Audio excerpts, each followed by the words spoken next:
30 जूनची deadline संपली. पण शेतकरी कर्जमाफीचं नेमकं काय झालं? कर्जमाफी रद्द झाली आहे का?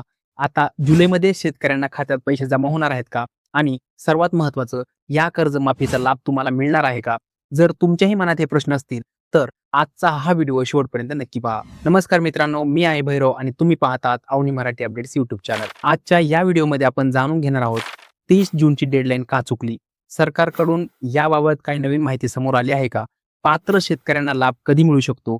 लाभार्थी यादीत तुमचं नाव कसं तपासायचं? आणि सर्वात महत्त्वाचं, कर्जमाफीचा लाभ मिळवण्यासाठी शेतकऱ्यांनी आताच कोणती महत्त्वाची कामं पूर्ण करून ठेवायला हवीत, हे देखील आपण सविस्तर जाणून घेणार आहोत.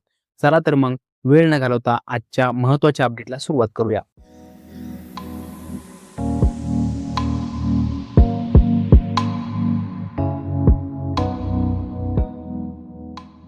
शेतकरी मित्रांनो, राज्यातील लाखो शेतकरी सध्या कर्जमाफीच्या निर्णयाची आतुरतेने वाट पाहत आहेत.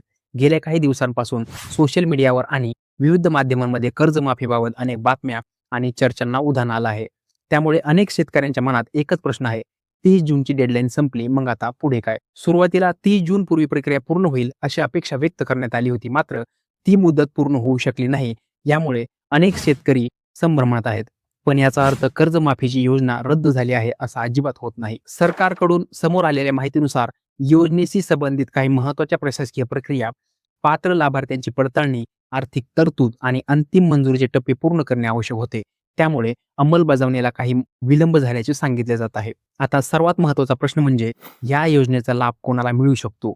समोर आलेल्या माहितीनुसार पात्र कालावधीत घेतलेले अल्प मुदतीचे पीक कर्ज तसेच निश्चित तारखेपर्यंत थकीत असलेले कर्ज असलेल्या शेतकऱ्यांना या योजनेचा लाभ मिळू शकतो. काही प्रकरणामध्ये 2 लाख रुपयापर्यंत कर्जमाफीचा विचार करण्यात आला आहे. तर ज्या शेतकऱ्यांचे कर्ज त्यापेक्षा अधिक आहे, त्यांच्यासाठी वन टाइम सेटलमेंट म्हणजेच OTSचा पर्यायही चर्चेत आहे. याशिवाय ज्या शेतकऱ्यांनी नियमितपणे आणि वेळेवर पीक कर्जाची परतफेड केली आहे, अशा प्रामाणिक शेतकऱ्यांना प्रोत्साहनपर अनुदान देण्याचाही सरकारकडून विचार केला जात आहे. त्यामुळे थकीत आणि नियमित कर्जफेड करणारे अशा दोन्ही प्रकारच्या शेतकऱ्यांसाठी ही योजना महत्त्वाची ठरू शकते. मात्र मित्रांनो, फक्त पात्र असणं पुरेसं नाही. कर्जमाफीचा लाभ मिळवण्यासाठी काही आवश्यक प्रक्रिया पूर्ण असणं देखील तितकंच महत्त्वाचं आहे. सर्वप्रथम तुमचं आधार कार्ड बँक खात्याशी लिंक असणं आवश्यक आहे.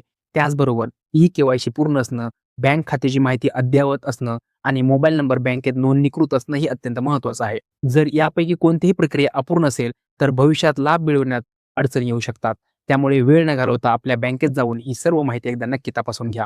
आता प्रश्न येतो, लाभार्थी यादी कशी पाहायची? यादी जाहीर झाल्यानंतर ती संबंधित ग्रामपंचायत कार्यालय, तलाठी कार्यालय, आपले सरकार सेवा केंद्र तसेच अधिकृत सरकारी पोर्टलवर उपलब्ध करून दिली जाऊ शकते. याशिवाय अनेक पात्र लाभार्थ्यांना त्यांच्या नोंदणीकृत मोबाईल क्रमांकावर SMS द्वारे देखील माहिती दिली जाऊ शकते. मित्रांनो, या योजनेबाबत सरकारकडून पुढे जे काही अधिकृत अपडेट येतील, त्याची माहिती आम्ही तुम्हाला सर्वात आधी आणि सोप्या मराठी भाषेत देत राहू. शेतकरी कर्जमाफी 2026 संदर्भातील ही महत्त्वाची अपडेट तुम्हाला कशी वाटली, ते आम्हाला कमेंटमध्ये नक्की सांगा. तसेच तुम्ही या कर्जमाफीसाठी पात्र आहात का? आणि तुमच्या बँककडून किंवा मोबाईलवर काही अपडेट मिळाले आहे का? हे देखील कमेंटमध्ये जरूर लिहा. जर हा व्हिडिओ तुम्हाला उपयुक्त वाटला असेल, तर व्हिडिओला एक लाईक करा आणि महाराष्ट्रातील प्रत्येक शेतकरी मित्रापर्यंत ही माहिती शेअर करा. कारण तुमच्या एका शेअरमुळे एखाद्या गरजू शेतकऱ्यापर्यंत ही महत्त्वाची माहिती पोहोचू शकते. आणि जर तुम्ही आपल्या अवनी मराठी अपडेट्स या यूट्यूब चॅनलवर नवीन असाल, तर चॅनलला सबस्क्राईब करून बाजूला असलेलं बेल आयकॉन नक्की दाबा.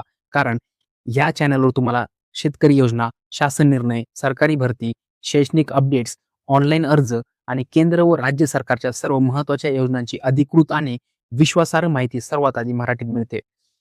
शेवटी एक महत्त्वाची सूचना, सोशल मीडियावर व्हायरल होणाऱ्या कोणत्याही अफवांवर किंवा अपूर्ण माहितीवर विश्वास ठेवू नका.